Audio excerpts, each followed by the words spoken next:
Welcome to 10 Lessons from Customer Experience Transformations. Today I'll share with you the lessons, the mistakes, the successes that our clients have experienced with us as we've gone through over 140 projects around the world, over 20 countries, touching 200 million customers and 300,000 employees. These are the lessons that we have learned on the journey. First and foremost, the goal of every one of our clients was to achieve exceptional results, both in profitabilities and revenues. They wanted the customers to choose them and not to choose the competition.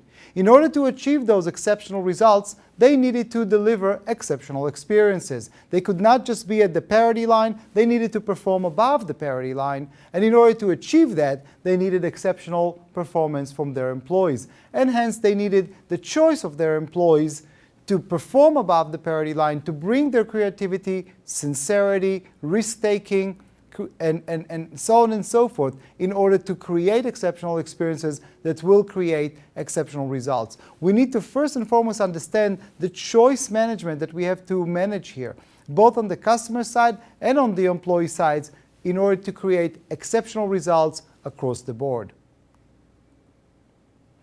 Often when we start the customer experience strategy, we'll face a very sporadic, very eclectic set of efforts. Every department does their own thing, and usually customer experiences focus on complaints and complaint management and a voice of customer, maybe with some measurements. The phase one is we need to unify and specify. We need to make sure that everybody in the organization understands what the vision is, be very specific about how does it apply to my touch point, to my area of responsibility. We call it Susie from accounting. Can Susie from accounting tell us how to deliver a better experience? And if Susie does not understand it, we didn't specify it enough. Second is the Unify element. We need to make sure that everybody understands that we are here to focus on the customer. The enemy is not across the hall. The enemy is across the street. And that's where we need to focus on how to delight the customer.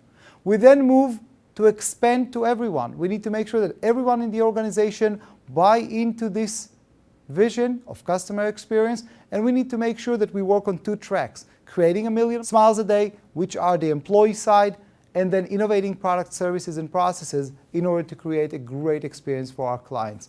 And then ultimately, we need to take it to phase 3, which is spreading it to everyone and making sure that we keep on innovating and accelerating the success as we go along. So make sure that you put a discipline and a structure. Just having gut feelings, just having common sense is not enough to launch a customer experience strategy. You need to know where you start from, and you need to understand what are the phases that will take you to get to the success. So lesson number one. Lesson number one is, what is the business problem? And we often get clients come to us and say, I want to enhance the customer experience. And we say, why? Why do you want to do that? And if they come up with, wishy-washy, kind of touchy-feely type of answers, we'll stop them and say, what's the business number?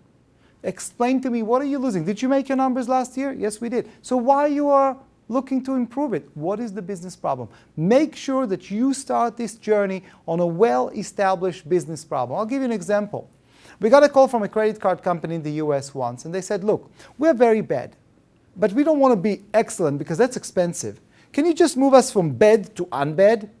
And we said, well, that's kind of funny, but let's look if it's worth it. And when we look and study their customers and their spending and their customer experience performance, we found out that those who were unsatisfied and those who were not impressed were pretty much in the same way. They spent the same exact amount. Only the promoters, the loyalists, have spent more. So we came back to them and said, there's no reason to improve your customer experience, because if your goal is to move from bad to unbad, your unsatisfied customers and your neutral customers, they're spending exactly the same. There is no business case to do that. And they said, okay, so what do you suggest? We said, well, if we move 5% of the unsatisfied customers and 5% of the neutral customers to become loyalists, that will be equal to $300 million of additional spend every month. That is $3.6 billion that you send to the competition every year because you're not enhancing the customer experience. And all of a sudden, you could see the executives change their attitude. It wasn't just about improving the customer experience. This is about money. This is about $10 million every day that goes to the competition, and they could not afford having that. I remember working with a postal service in one of the European markets. And organization was unionized. The employees couldn't care less about customer experience. When we actually quantified for them and said a single customer problem is equal to you delivering 157 letters, now they understood.